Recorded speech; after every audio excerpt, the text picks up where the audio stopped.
Bonjour. Aujourd'hui, je vais vous raconter l'ultime histoire de Zootooka. Celle de la guerre qui a mis fin à toute vie sur cette belle planète. Le conflit destructeur en 2047, année terrestre 2020. Le 20 mai 2047, Zootooka fut chamboulé. La maison atelier de Yonogal fut anéantie, Raybois compris. Après des heures de recherche, Yonogal fut retrouvé. Du moins sa tête, flottant dans l'océan akanien, entouré de sang. Il était mort. La mort de Yonogal souleva une grande question. Qui a bien pu le tuer? Le monde fut divisé. Les Zénino pointaient du doigt les Migas. Ils avaient encore la guerre commerciale en travers de la gorge. Les Migas accusèrent les Zénino d'avoir tué eux-mêmes Yonogal, pour avoir une excuse pour leur déclarer la guerre. Les Patoukoks se rangèrent du côté des Migas, qui sont aussi possessifs qu'eux. Grands protecteurs, les Eudonais prirent la défense des Zénino. Les Acriniens ne prirent pas parti à ce conflit.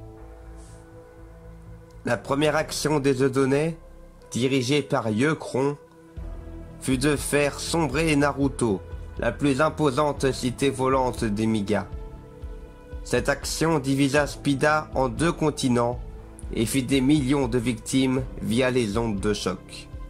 Le plus illustre des morts fut Yuti, descendant de Yadimi, trace de Spida. Sa mort révolta les Migas, qui armèrent toutes les cités volantes restantes et partirent, vêtus de leurs exomigas, en direction d'Euda. En quelques jours, le ciel des grandes villes eudonaises fut couvert de cités volantes.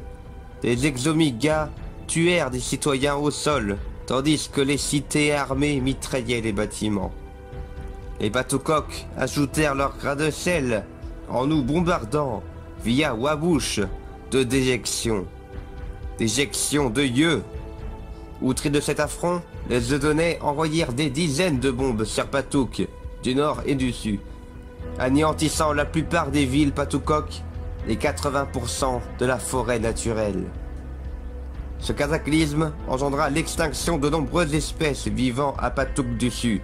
Wabush, Wistikeux, Serlang. Ces espèces disparurent de la surface de Zootooka. Les Patoukoks vengèrent leur patrie en recouvrant le ciel anarchique d'une lentille géante, faisant fondre le continent. Cela fit monter le niveau des mers et océans de plusieurs mètres. Arik disparut quasiment de la surface, sous un raz de marée monstrueux. Ces bouleversements de l'écosystème engendrèrent un séisme colossal provenant de Patouk du Sud, créant une faille immense dans les océans, engloutissant toute l'huile dans Zootooka. La surface de Zootooka devint alors sèche et triste. De tous les êtres maritimes, seuls les Yubulons survécurent, perdus au milieu de terrains arides. Des secousses se firent à nouveau sentir, provenant d'une grotte de Patouk du Sud. Une créature en surgit lentement. Était visible de la côte dedans, une bête haute de plusieurs kilomètres, au visage postérieur.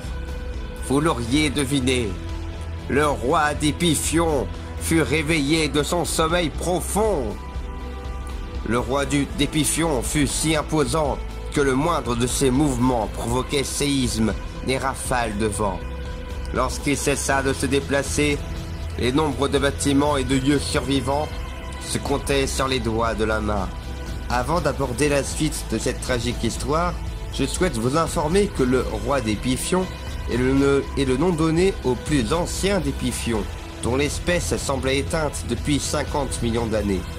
Désormais, l'un de ces Pifions préhistoriques fut en hibernation depuis cette époque, et son réveil fut prédit par plusieurs religions.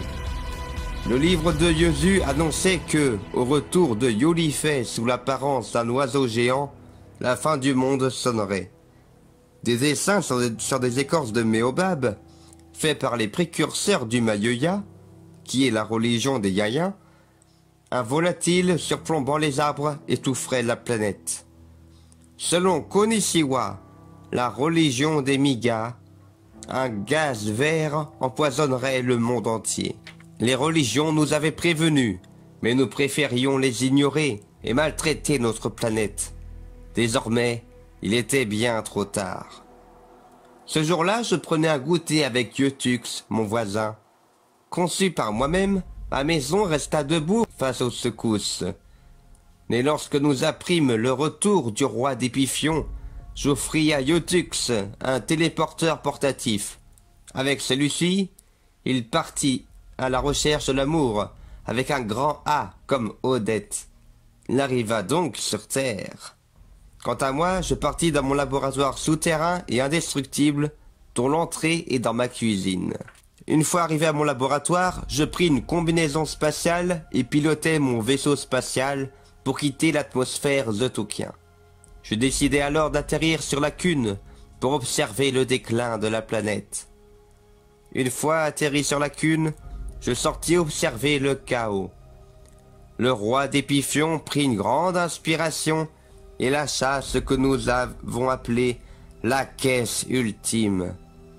Il s'agit d'un puissant concentré de dioxygène et surtout de diazote sous forme d'un gaz vert. Cette caisse ultime engloba tout Zotuka, tuant ainsi tout être vivant sur la planète. Suite à la caisse ultime, le roi d'Épiphion étouffa et meurt de son poison. Je retournai alors à Zotuka en gardant ma combinaison et constatai une atmosphère verte. Seuls les végétaux surent s'adapter à ce nouvel air. Par curiosité, je retournai à l'emplacement de l'ancienne demeure de Yonogal. Sa mort était le commencement de la fin. Lors de cette visite, je trouvai un débris intéressant, un hologramme. En le démarrant, un hologramme abîmé expliqua tout. Yonogal avait expérimenté un nouveau Bilabou, qui emmagasina tellement d'énergie qu'elle explosa, détruisant presque tout sur son passage. Personne n'était responsable de sa mort. Choqué, je partis à la recherche d'une planète pouvant m'accueillir. Je trouvai la Terre. Voilà, ce fut la dernière histoire de ma belle planète qui était Zotuka, dans la galaxie d'Andromède. S'il y a une leçon à retenir de tout cela, c'est qu'il faut prendre soin de votre planète. Qui sait si une autre planète vivable existe ailleurs? Et surtout, ne vous disputez pas entre différents peuples. Soyez en paix. Allez, joyeux Skark, car je pense que c'est bientôt pour vous l'équivalent de cette fête.